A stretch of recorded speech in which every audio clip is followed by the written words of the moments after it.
y también salud. Gracias por las conexiones.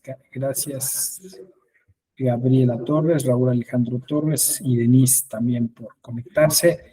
Bueno, pues es la clase inicial del diplomado en problemas de ética jurídica y judicial electorales.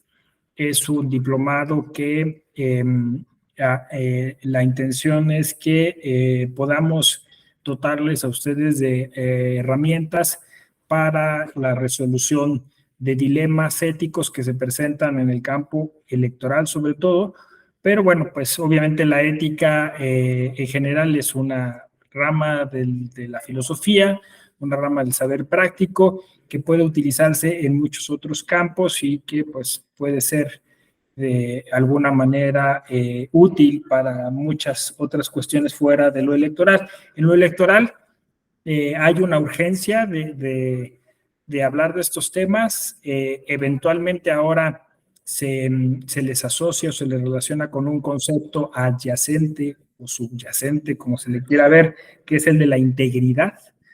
Y la ética va tomando distintos nombres, va adquiriendo diferentes formas, que es lo que veremos aquí. La vamos a identificar en distintos aspectos y, como les decía, la intención es que ustedes al final puedan identificar los problemas éticos, plantearlos como problemas y proponer soluciones.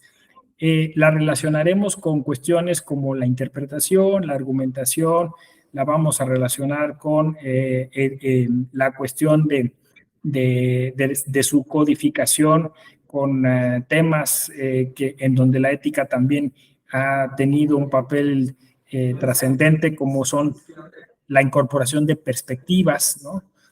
La perspectiva intercultural, la perspectiva de género. Entonces, es un amplio campo en el que podremos aplicar algunos de los principios. Incluso también, pues, eventualmente veremos las distintas escuelas que conforman la ética, porque no es un solo abordaje, hay muchas maneras de poder relacionar y desarrollar las distintas escuelas, y justo para una de ellas, que quizá es la más recurrente dentro del ámbito iberoamericano, es la principialista, ¿no? La ética que se basa en principios y virtudes. La ética de las virtudes también se le conoce. Y bueno, pues obviamente hay un amplio sector donde la ética se desarrolla en relación con los derechos humanos, en relación con el constitucionalismo, como ya les adelantaba, y bueno, pues verán que es bastante interesante, abundante e integral nuestro programa, ¿no? Comenzamos diciendo que, curiosamente, la ética no tiene foro, ¿no? No tiene micrófono. Se ha ido de alguna manera como descartando, se ha ido marginando, se ha ido exiliando de muchos espacios. El Poder Judicial Federal en México en algún momento asumió un tipo de liderazgo, lo veremos quizá incluso en una clase específica, pero de repente, bueno, pues se fue abandonando. Es el problema cuando a la ética se le asocia con modas o con personas concretas y no se le toma como un programa general, como algo que tiene que ser cotidiano y recurrente. Que esa es una de las principales características de la ética como saber práctico. Y concretamente de la perspectiva de la ética de las virtudes. No se trata simplemente de generar, ¿cómo podemos decir?, una o dos o tres soluciones o herramientas esporádicas, sino que la ética sobre todo trata de cotidianeidad, trata de recurrencia, ¿no? Trata de hábitos buenos. Ese es como el caballito de batalla, ¿no? La virtud como un hábito bueno. ¿Y qué es un hábito? Pues es una práctica que se vuelve constante, es una práctica que se radica, es una práctica que se vuelve sistémica. Y por eso es que recurrentemente estaremos haciendo mención a temas como la cultura, ¿no? La formación cívica, la formación democrática, la cultura cívica, la cultura democrática, son temas que necesariamente se relacionan con la ética.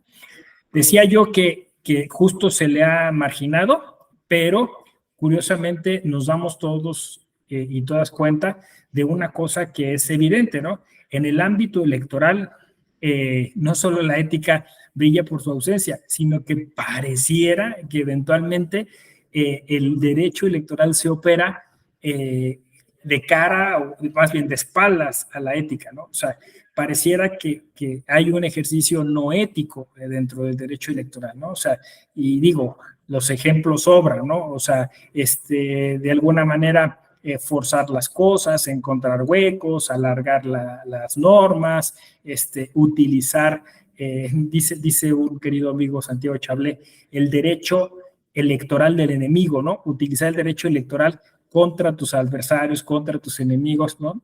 No pensar en temas como el bien común, la justicia, la paz, la verdad, como principio, como virtud y como concepto, ¿no? Sí, Ramiro, vas a decir, ¿no? Adelante. No, gracias. Incluso este tipo de prácticas ha obligado de alguna u otra forma a que en el ámbito privado surjan como planes de prevención o como de compliance electoral, justamente para no caer en alguna de estas situaciones y que más allá de no dar pie a alguna causal de nulidad, no se Minimizar riesgos, ¿no? inmiscuye, claro, claro. Sí, sí, sí, sí, eso del compliance es interesante, ¿no? Que es justo como tú lo dices, viene desde la iniciativa privada hacia el sector público y justo como eso, ¿no? Como una especie de presupuesto, ¿no? De cálculo en donde, que es un tipo de ética, la ética utilitarista, ¿no? Reduces riesgos. ¿Por qué? Porque no comportarte de manera ética genera costos. Ese es curioso. Entonces, si tú no te comportas de forma ética, eventualmente, como dices tú, más allá pues, sanciones, de quizá una posible nulidad de infracciones, pues puede venir, por ejemplo, un desgaste con tus seguidores o una falta de cumplimiento por una cuestión ética con algunos de tus aliados políticos, ¿no? Entonces, claro, es interesante, o sea, cómo pues puede venir un despacho, unos analistas que te dicen, oye, la ética, si no te comportas de manera ética, vas a tener un costo. Y eso exactamente se entiende como el famoso compliance, ¿no?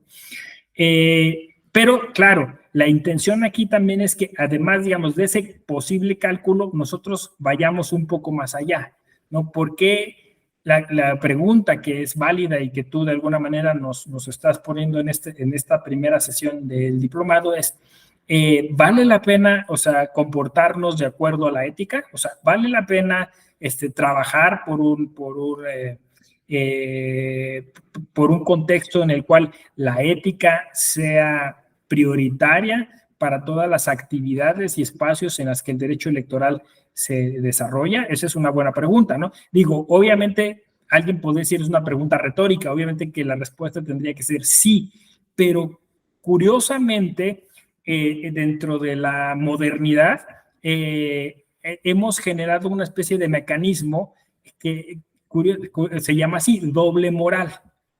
O sea, asociando la palabra moral y ya poniendo desde este primer instante la posible comparación sinonímica o incluso guardando distancia entre moral y ética. ¿Qué significa la doble moral? Bueno, pues que nosotros decimos comportarnos de acuerdo a una serie de estándares, pero como dicen, detrás, por debajo del agua, comportarnos de otra manera, ¿no? Eso es lo que se entiende como doble moral, ¿no? Dos sistemas de actuación en el cual uno es aparente y el otro es el real o el fáctico, ¿no? Y para eso incluso la ética ha desarrollado una especie de herramienta epistemológica que la repite mucho el doctor Luis Vigo y dicen, la ética es la del ser y la del parecer. Fíjense qué interesante eslogan, ¿no? O sea, no solo hay que parecer, sino hay que ser. Y viceversa, no solo hay que ser, sino parecer, ¿no? Mi abuelita decía algo así como, no hagas cosas malas que parezcan buenas, ni buenas que parezcan malas. Entonces, la ética desde siempre ha planteado este tema de los fines y los instrumentos, ¿no? O los medios y los fines, ¿no? Tanto medios como fines tienen que ser lícitos, ¿no? No se pueden justificar medios malos basándose en fines buenos. Entonces, todas estos principios que se han desarrollado a lo largo de la historia, no es solo por una cuestión de moda, sino es una cuestión que se ha de alguna forma verificado o se ha entendido como algo deseable. Hola, David Alejandro. Entonces, doctor, ¿cómo está? Hola, bienvenido. Gracias. Es deseable, entonces, que más allá, digamos, de los costos políticos, de los costos incluso económicos que puedan tener una no actuación ética o una serie de actividades fuera de la ética, es deseable, esa es la respuesta, me parece, ¿no? Es deseable incorporar la ética, porque de alguna forma genera contextos de paz, contextos de justicia, contextos de corrección, contextos de sociabilidad incluso, ¿no? Que permiten, pues un poco todos aquellos anhelos que las sociedades contemporáneas, al menos como objetivo, se han planteado. Digo, al menos como objetivos, porque a veces se la plantean como un objetivo, pero insisto, este uso de la doble moral hace que a veces esos objetivos no se cumplan, ¿no? Entonces, es interesante porque el derecho electoral, que tendría que ser un mecanismo para justo eso, acceder a una vida democrática, y que con todo lo que eso implica, y eso supondría hablar de ética, a veces en la práctica pareciera que se hace todo lo contrario, ¿no? Y ustedes irán junto con nosotros, los profesores y las profesoras de la Escuela Judicial Electoral, corroborando algunos de los ejemplos que nos son como muy cercanos, ¿no? O sea, no sé, pienso en temas de acciones afirmativas, en donde justo para solamente cumplir con la norma, pero no generar el fin que de alguna manera el sistema o la sociedad persigue, entonces se hacen estas, ¿cómo podríamos llamar? Estas escaramuzas, estos malabares para cumplir formalmente, pero no cumplir sustantivamente, ¿no? Entonces, pues el tema, por ejemplo, bueno, acciones afirmativas, quieres personas indígenas, pues te pongo a personas que simulan ser indígenas, ¿no? Quieres mujeres, pongo a personas que son mujeres, pero que eventualmente no estarán materialmente al frente de sus cargos o estarán en cargos que no tienen ninguna relevancia, y así vamos sumando ejemplos, ¿no? Entonces, romper esta barrera de la simulación es muy difícil. Por eso decía yo, quizá trataremos muchas veces y hablaremos muchas veces de una revolución o de un cambio de paradigma o de un cambio del sistema de pensamiento o de un cambio cultural, porque no hay otra manera. La ética necesariamente se relaciona con la educación. O sea, la manera de incorporar todos esos cambios solamente es a través de cambios a lo educativo, ¿no? Y no me refiero, porque decir sistema educativo hace uno pensar en la reforma, en la estructura estatal, sino me refiero a un cambio sustantivo en la manera en que la sociedad se autoconcibe y se reproduce, ¿no? Entonces, por eso volvemos a caer otra vez en el tema de la cultura cívica y de la cultura democrática, ¿no? Estas, digamos, malas inercias que tenemos solo pueden romperse a partir de esa toma de conciencia social y de empezar a generar esos cambios de manera horizontal, ¿no? O sea, no vendría de alguna forma de una especie de política pública o de esfuerzo institucional, ¿no? O sea, tiene que ser la sociedad la que diga, ya no más, ¿no? Ahora, ¿qué razones tendríamos como sociedad de México para poder hacer eso? A mí me parece que tenemos muchísimas. Y en principio yo le pondría un nombre, es la violencia. El nivel de violencia que vivimos en este país en distintos aspectos de la vida pública hacen pensar que no han funcionado los múltiples esfuerzos a nivel institucional e incluso a nivel jurídico. Entonces, yo voy a decir una cosa, pero inscribirse a un diplomado en ética supone una especie de desafío. A ver si me explico, ¿no? O sea, un desafío porque hablar de ética es hablar, como también lo menciona Luis Vigo, de máximos, y hablar de derecho es hablar de mínimos. O sea, es decir, aquí la primera cuestión que debemos asumir, y es muy difícil, casi es a nivel psicoanalítico, o sea, eso es como un tema de, o sea, si se fijan, la ética siempre es entender que tocamos fondo y que queremos mejorar. La ética siempre habla de mejorar, de superarse, de elevarse moralmente, de todas esas cuestiones. ¿Qué supone eso? Entonces, es reconocer que estás mal. Entonces, eso supone reconocer, lo voy a decir así, perdón, se va a ir el fracaso de alguna manera del derecho. El fracaso del derecho, porque el derecho planteado como mínimos no generó esa paz que deseábamos, no generó esa inclusión que queríamos, no generó, fíjense lo que les voy a decir, no generó que no hubiera corrupción. O sea, el tema es que esa violencia institucionalizada se llama corrupción. Y entonces, reconocer esto es muy importante porque de ahí partimos hacia, pues eso, mejores escenarios, hacia mejores planteamientos, ¿no? No alcanzó el derecho porque tuvimos una reforma en 2011 que debió haber generado ese cambio paradigmático y no lo generó.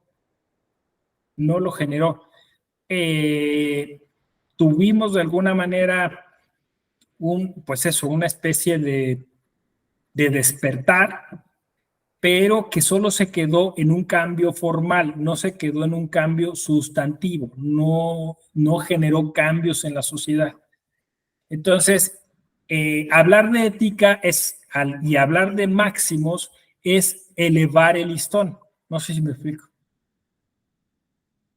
O sea, aquí sí vas a decir algo, Ramiro, adelante. E incluso algunos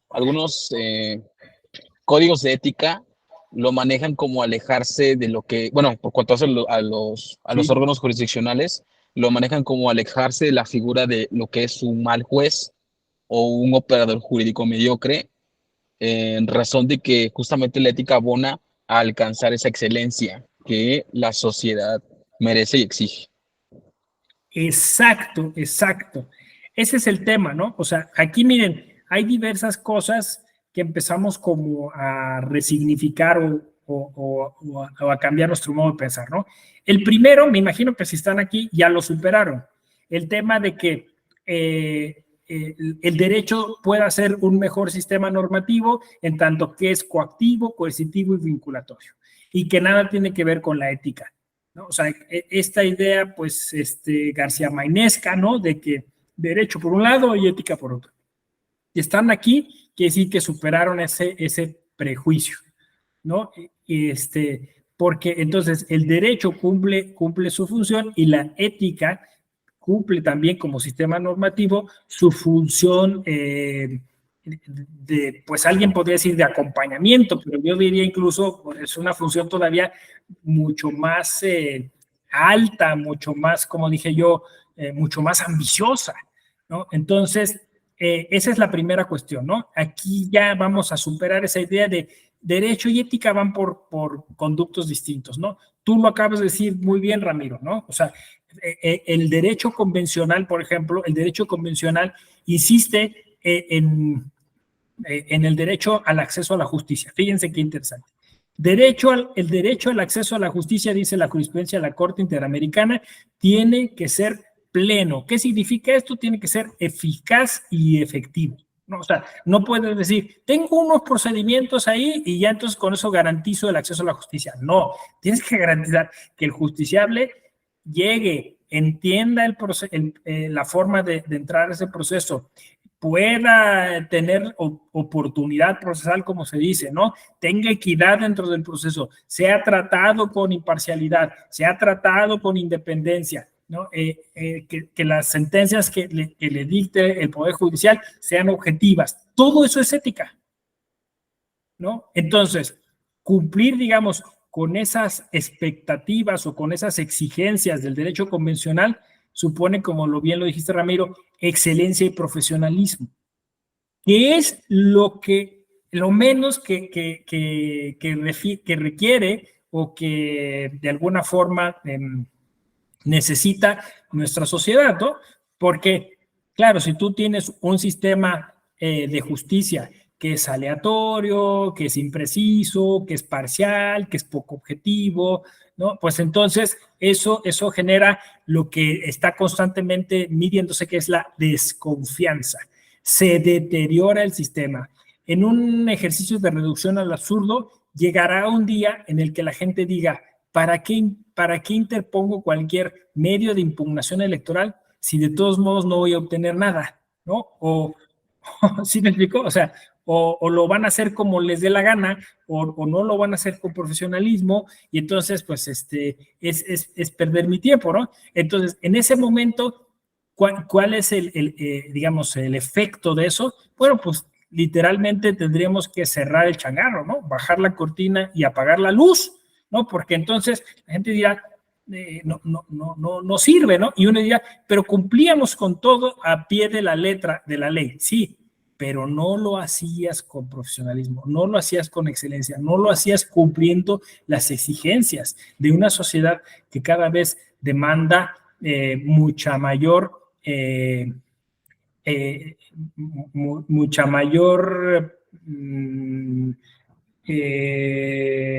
calidad en los servicios de administración de justicia. Ese es el tema, ¿no? Sí, Ramiro, adelante. E incluso ahora se habla de una justicia procedimental, más allá del sentido que pudiera tener la resolución que se llegue a dictar, ya sea algún interrogatorio a fondo, los justiciables, a efecto de abonar esa legitimidad en los tribunales, de alguna u otra forma tienen esa necesidad de sentirse escuchados, atendidos, y que de alguna u otra forma ese servicio que se les presta, pues sea, como usted dice, de calidad y profesional, ¿no? No simplemente tener esa imagen de tengo que ir al tribunal o al juzgado y no quiero ir porque uno, no me van a atender, dos, me van a decir que mi expediente no está, tres, probablemente me presten mi expediente y me lo presten de mala gana, o simplemente sea un tribunal completamente hermético. Entonces, independientemente de que esa resolución o sentencia o cualquier asunto en general pudiera ser favorable a mis intereses, si ese trato durante el procedimiento, durante la prestación de ese servicio, de alguna u otra forma no me satisface, es deficiente, quedo insatisfecho y de alguna forma resta legitimidad a los tribunales, porque simplemente se piensa que aunque se dicta la sentencia o se hace el trabajo, lo hacen mal, ¿no? Sí, y como dices tú, ese servicio deficiente, esa mala calidad en la administración de justicia, va mermando la confianza en el mismo, ¿no? Entonces, eso va deslegitimizando a la justicia, en este caso la electoral. Entonces, llega un momento que, bueno, pues insisto, ¿no? Es la propia gente que diría, pues, adelante con un plan B o con un plan C o con un plan D, ¿no? Porque uno no está cumpliendo con su propósito, ¿no? O sea, claro, ¿por qué ahora de alguna forma el sistema electoral de alguna forma y sobre todo en materia de justicia se mantiene en pie? Pues quizá es por el trabajo que ha realizado, ¿no?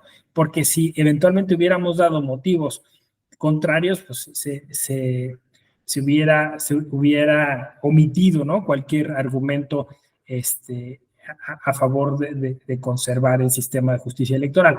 Ahora, no estamos exentos, o sea, hay siempre muchas cosas que mejorar, hay siempre muchas cosas que pueden elevar esa calidad. Y ahí es donde se presenta la ética. Mira, justo lo que Ramiro dijo, a ver, pensemos, ¿no?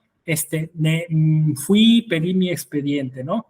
Pedí que me dijeran, me trataron bien, me trataron mal, pero bueno, ya tuve acceso. Tuve acceso y resulta que algunas de las pruebas que debieron ser consideradas no se consideraron. Se rompió la cadena de custodia por un mal trabajo de un tipo de servidor o servidora pública que tenían que ver con ello, ¿no? Eventualmente, bueno, pues sí se consideraron, pero la sentencia está redactada en un lenguaje complicado, que no me es accesible, que no me permite entender, ¿no? Decía Ramiro, incluso aún dándome la razón, todas esas cosas van mermando la administración de justicia.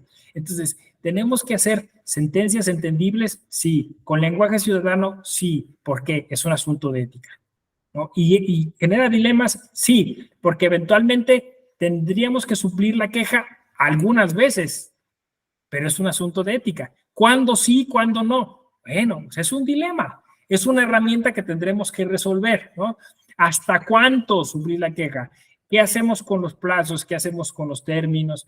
¿Qué hacemos con grupos vulnerables cuya accesibilidad a la justicia a veces se ve condicionada por factores sociales? Ética. ¿Se fijan? ¿No? O sea, ¿qué hacemos? Porque nuestras sentencias no están generando la inclusión deseable en grupos como, por ejemplo, el caso de las mujeres, ¿no? No estamos logrando que realmente las mujeres ocupen esos espacios.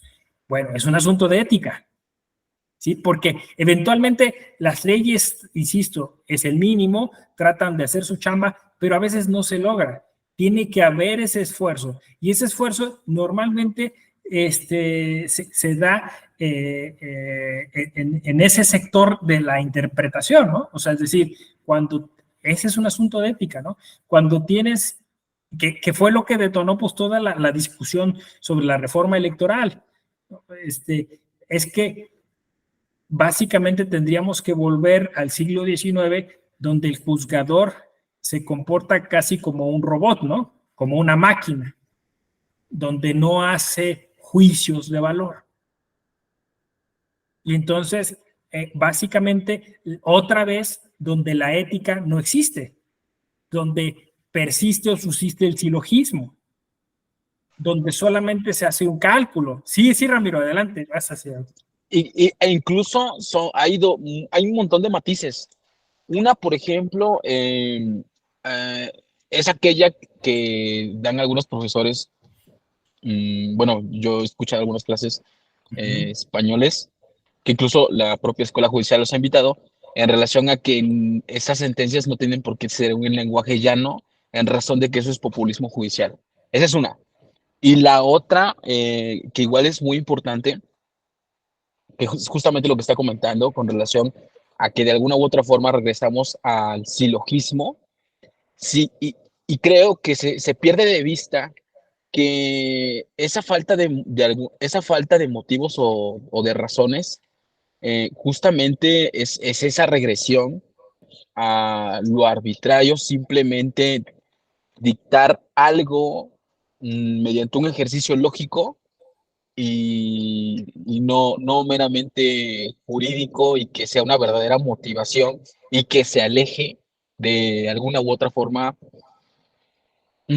pues del poder absoluto, ¿no? Que en algún momento de la historia, pues justamente los operadores jurídicos, más allá de no tener la obligación de motivar, lo tenían prohibido.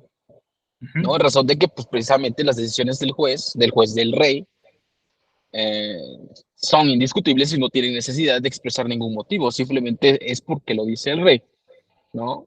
Y es algo que creo que se pierde de vista en estos momentos. Sí, fíjate que le dice al clavo, ¿eh? Por eso Paolo Grossi llama a eso absolutismo jurídico, porque efectivamente es la misma, o sea, es una analogía. Así como se comporta el monarca, se comporta la ley. O sea, es decir, es una falacia de autoridad. O sea, porque lo dice el rey que lo puso Dios, porque lo dice la ley, ¿no? Que la puso el pueblo. Pero obviamente en ambos ejemplos hay, o sea, hay un tema, digamos, de falta de consideración de las circunstancias del caso, ¿no? Que justamente se trata de una virtud, la virtud de la prudencia. O sea, es decir, por más que queramos hacer al derecho matemático, que lo queramos hacer exacto, que hagamos estos cálculos, citaste muy bien la escuela de la argumentación jurídica y la persona que lo dijo fue Manuel Atienza, ¿no? Pero bueno, también es que hay que entender que Manuel Atienza, si bien ha tocado los temas de la ética y él se considera positivista, pues también es de una generación ya de salida, ¿no? Sinceramente, o sea, es la cosa que un viejito viene y dice en un contexto que no conoce. No sé si me explico, ¿no? Porque pues España sigue siendo un país altamente misógino, porque sigue siendo un país muy racista y con un deficiente sistema de justicia, ¿no? Entonces, venir con esa falacia de autoridad a decirnos, ustedes no trabajan en el lenguaje ciudadano, pues simplemente es eso, absolutismo jurídico, ¿no? O sea, es una posición, es una falacia de autoridad donde, porque lo digo yo, ¿no? Entonces, claro, es válido que nosotros estemos preguntándonos si es mejor redactar de un modo o de otro la sentencia. Claro, es un asunto de ética, porque nosotros le apostamos a la inclusión, porque nosotros le apostamos a la justicia abierta y le apostamos a un montón de otras cosas que, insisto, en el contexto europeo y concretamente en el español, pues es el viejo continente, no sé si me explico, ¿no? Y al final incluso también esa es una decisión ética. O sea, la decolonización es una decisión ética. O sea, decido quitarme el yugo epistemológico de un país que siempre me ha dicho cómo hacer las cosas a nivel de proyectos jurídicos, ¿no? O sea, es decir, eso es un asunto ético, ¿no? Asumo a través de la virtud de la fortaleza, sí, mi responsabilidad frente a la sociedad mexicana y decido por un tema ético generar un modelo argumental, un modelo de sentencia de acuerdo a mi contexto, de acuerdo a mis problemas. Porque es más fácil, no, pues que me lo venga a resolver alguien más, que me diga el viejito español cómo hacerlo. Sí se mira ahí cómo está el tema. O sea, bueno, qué bueno que lo sacaste, Ramiro, ¿no? Porque, claro, o sea, la ética abarca y llega hasta esos espacios donde estamos constantemente tomando decisiones que van a impactar la vida de otras personas, ¿no? Entonces, sí, adelante, Ramiro, ibas a decir. Pero incluso, vaya, creo que la calificación de esta persona pues se va un poquito al extremo porque en realidad no se está abandonando el formato, por así decirlo, tradicional de la sentencia, sino que aquella sentencia de lectura fácil en un lenguaje ciudadano llano es paralela a la otra Claro. y sería algo muy, muy complejo y sí, rayaría una especie de populismo el dictar una sentencia de tal. Digo, que habrá sistemas jurídicos que de alguna u otra forma sí lo hacen, como el norteamericano, e incluso en Colombia bueno, hay algunos órganos en los que, y también entes de la administración pública, que de alguna u otra forma se auxilian del legal design y hacer sus resoluciones de forma gráfica, que incluso en el Tribunal Electoral también se ocupa. Las infografías. Poco a poco. Sí, sí, sí, yo creo que la ética, como tú lo dijiste, lleva a la excelencia, ¿no? Y entonces la excelencia supone identificar áreas de oportunidad, ¿no? Fortalezas y debilidades, ¿no?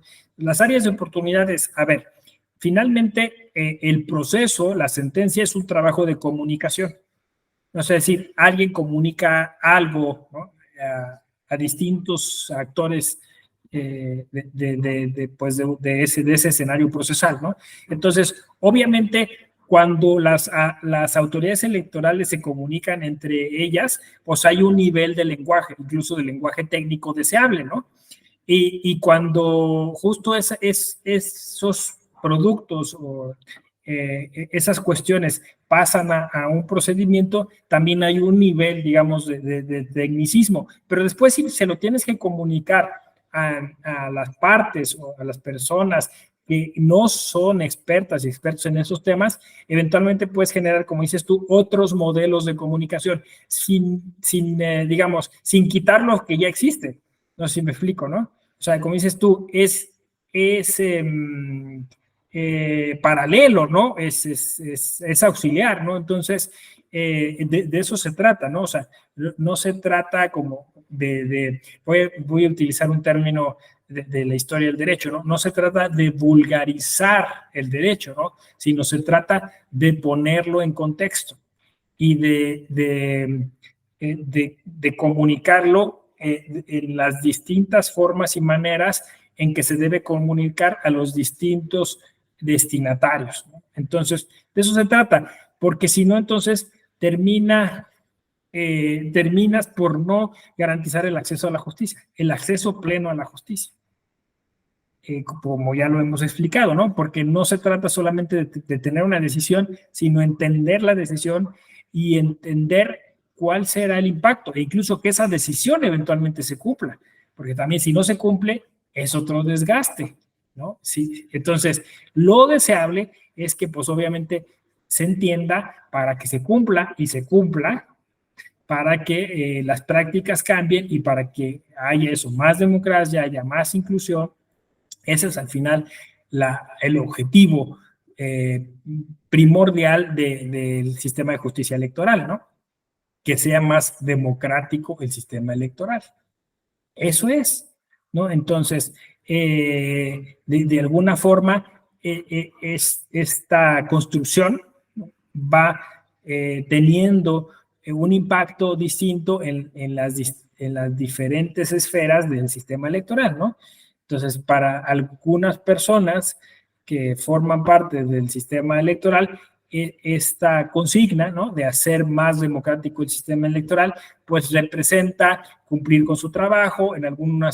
Para algunas otras personas supone pensar otras nuevas estrategias. Para la escuela judicial electoral supone generar programas y contenidos que permitan reflexionar a quien asiste a nuestros cursos sobre estos temas, puedan problematizar y eventualmente sugerir soluciones a esos problemas, ¿no? Entonces, cada quien cumpliendo con responsabilidad la parte que le corresponde, ¿no? Incluso yo diría que ustedes, estando aquí, asumen también una responsabilidad ética. O sea, es decir, también tendríamos, este diplomado tiene ese doble efecto, ¿no?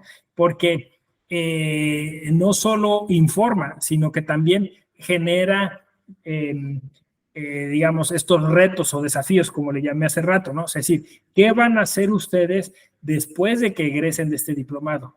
¿Cuál es su compromiso, su responsabilidad, ¿no? O sea, ¿qué van a hacer con lo que aquí reciban, de alguna forma? Porque pues nuestros cursos son gratuitos, ¿no? De alguna manera están sustentados en una parte del presupuesto. O sea, hay un ejercicio aquí en donde un sector de la sociedad mexicana está esperando que cada uno cumpla con responsabilidad la tarea que le corresponde, ¿no? A nosotros nos corresponde, insisto, darles esas herramientas, a ustedes eventualmente les corresponderá ponerlas en marcha o a lo mejor compartirlas con alguien más, ¿no?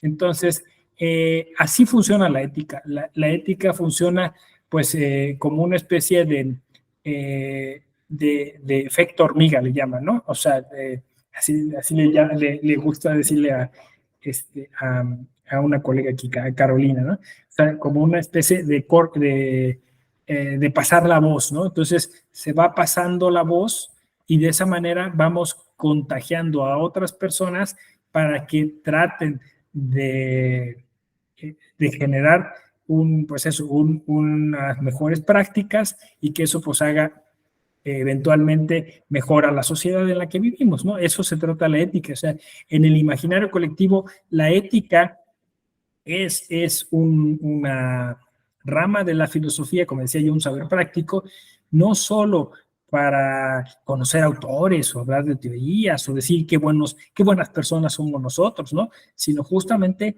para elevar el listón, ¿no? Para plantearnos retos y en la mejora de nuestra forma de interactuar, ¿no? Ser mejores personas. Pero más allá de decirlo, habría que hacerlo, que ese es el gran reto, ¿no? Hay una película que se llama Fahrenheit 451, basada en una novela de Bradbury. La película es de Truffaut, un director francés, y hay una célebre escena que pueden identificar muy fácilmente en YouTube, ¿no? Que así ponen Fahrenheit 451, escena de la biblioteca. En esa distopía, los bomberos se convirtieron en una especie de cuerpo de policía en esa hipotética sociedad y buscan libros, porque según ese planteamiento, los libros generan una especie de malestar, ¿no? O sea, es mejor ser ignorantes, ¿no? Entonces, los libros fueron proscritos, entonces libros que se encuentran se queman. Entonces, los que son encargados de quemarlos, paradójicamente, son los bomberos. En esta escena va el capitán de los bomberos con un aprendiz y descubren una casa llena, repleta de libros, ¿no? Entonces, el capitán le va explicando por qué los libros son peligrosos. Entonces va diciéndole, mira, las autografías es lo peor porque fomenta la egolatría, ¿no? De las personas que los escriben, así va hablando de cada uno. Y entonces se topan con la ética nicómaco de Aristóteles. Y entonces el capitán le dice, este es el peor libro de todos, porque quien lo lee necesariamente se cree mejor que los demás. Entonces, este es el gran desafío de la ética, ¿no? O sea, ¿cómo tomar un curso de ética y no sentirte superior a los demás? ¿No? O sea, porque eventualmente aquí estamos, o sea, mucha gente estará a esta hora, no sé, viendo una serie, tomando una cerveza, que no está mal, ¿eh? Tomando una cerveza, haciendo otra cosa, pero estamos aquí, pues eso, robándole tiempo al tiempo, planteándonos estas cosas, y entonces quizá el principal reto de quien estudia ética es conservar la humildad. No sé si me explico, ¿no? Pues estamos justo eso, diciendo hay que ser mejores personas, quiero ser mejor persona, eso me hace mejor persona. Sí, pero tienes que manejarlo. tienes que saber cómo atenderlo, ¿no? Porque entonces si no, generas el efecto contrario, ¿no? Eso es lo que plantea esa tremenda escena de esa película, ¿no? Entonces, bueno, la ética como un campo de experimentación, ¿no? Y por tanto, un campo en donde la empiria tendrá una función importantísima. Así que, en la medida de lo posible, decía yo al inicio, que sumen ustedes su experiencia. Es decir, yo vi, yo viví, yo conocí, ¿no? A mí me pasó. Entonces, eso es lo más interesante de un diplomado como este, poder echar mano de las vivencias de cada uno y cada uno de ustedes. Entonces, siéntanse, yo diría, no solo con la confianza, sino casi diría con la obligación de estar nutriendo la clase, ¿no? Somos muy poquitos. Entonces, de alguna manera traten de aportar, insisto, con alguna experiencia, con alguna cuestión. El propio diplomado sugiere algunas lecturas para cada uno de los temas que se van desahogando, pero este es el diplomado, yo creo que este es por excelencia el diplomado en el que se tiene que hacer muchas preguntas y se tiene que debatir muchísimo, porque eso se trata la ética, ¿no? ¿Es mejor esto o esto otro? ¿No? ¿Es mejor esto o esto otro? De eso se trata la ética. Y constantemente esas preguntas van saliendo, ¿no? E insisto, a veces el derecho te lo define, ¿no? Pero a veces no. En muchos casos no lo define. Y por eso es que entonces echamos mano de la ética, ¿no? Porque pues en algún momento, por ejemplo, pues sobre todo cuestiones que tenían que ver con el uso de recursos, ¿no? Recursos económicos e incluso recursos humanos, ¿no? O sea, el lícito que yo a mi personal lo deje hasta altas horas de la noche, es lícito que a mi personal le grite, es lícito que a las mujeres de mi personal las minimice, o sea, todas esas cosas eventualmente, insisto, pueden caer en alguna norma, pero muchas veces son sutilezas que tiene que resolver la persona que, y en principio es una ganancia, el que se haga la pregunta, porque si no se hace la pregunta, pues estamos en problemas, ¿no? Es decir, por eso quizá la ética sea el arte de hacerse preguntas. O sea, quizá por eso la ética sea el espacio propicio para debatir. Entonces, ojalá que este diplomado dé pie a que podamos debatir muchas cosas. Entonces, yo sugeriría que terminada la clase, o sea, obviamente sí, sería interesante que se acompañaran de una libreta o algo, anotaran un par de ideas y después le dieran vueltas y las estuvieran como analizando a lo largo de la siguiente jornada para llegar en la noche pues a plantearlo, ¿no? Porque de verdad, o sea, en cada una de las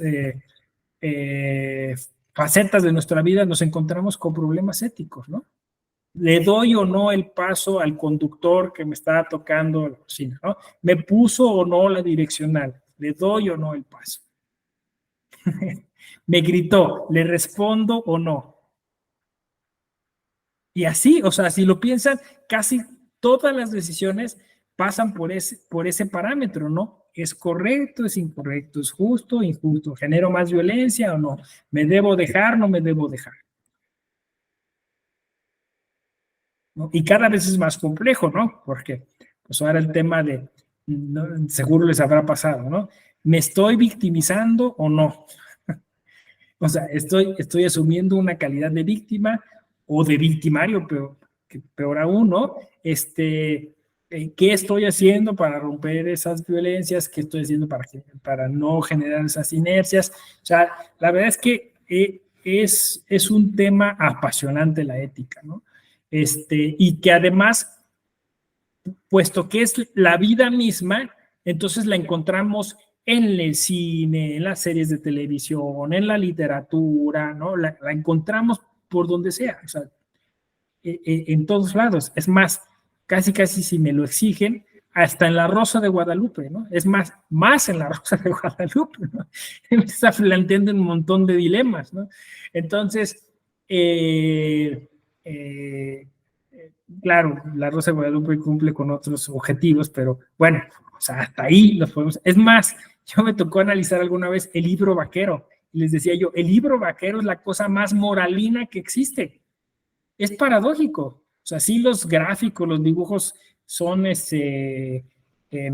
exóticos, exuberantes, como quieran ustedes, pero al final, o sea, la historia es un bueno, un malo, es muy maniquea, ¿no? Y el premio al bueno, ¿no? Al final, ¿no? Por eso decían de broma que era el bueno, la buena y el malo, ¿no? Algo así. Pero hasta en el libro vaquero hay dilemas éticos. Entonces, es muy entretenido porque pues eventualmente podemos ligar, conectar con muchas de las cuestiones de nuestra vida cotidiana, ¿no? Entonces, yo creo que va a ser un ejercicio divertido, un viaje entretenido, Espero que a ustedes les guste mucho este diplomado, espero que aporten mucho. Empezamos bien. Gracias, Ramiro, porque le diste ahí sazón con las intervenciones. Ojalá se animen también Denise, Gabriela, David, Alejandro y Raúl, ¿no? Poco a poco, váyanle pensando, o sea, vayan generando ideas para que estas horas de la noche pues, sean muy fructíferas, ¿no? ¿Alguna pregunta? ¿Alguna duda? Yo funjo hasta ahora como el coordinador de este diplomado, así que si hay alguna duda, estoy a sus órdenes para resolverla. Eventualmente regresaré a dar alguna otra clase. Esta es como la charla de introducción. La idea es incentivarles, es motivarles para que nos animemos, nos dé mucha curiosidad este diplomado y nos entusiasmemos, ¿no? Entonces, ¿todo bien? ¿Sí? Sí, doctor, muchas gracias. Ok, perfecto. Entonces, mañana, misma hora, mismo canal, ¿no? Y estaremos aquí dando cuenta de los temas relacionados con esta bella rama de la filosofía. Muchas gracias, bonita noche, cuídense. Muchas gracias, doctor. Gracias, doctor. Nos vemos. Bonita noche. Buenas noches. Hasta luego. El 20 después del... Hasta mañana. Hasta mañana.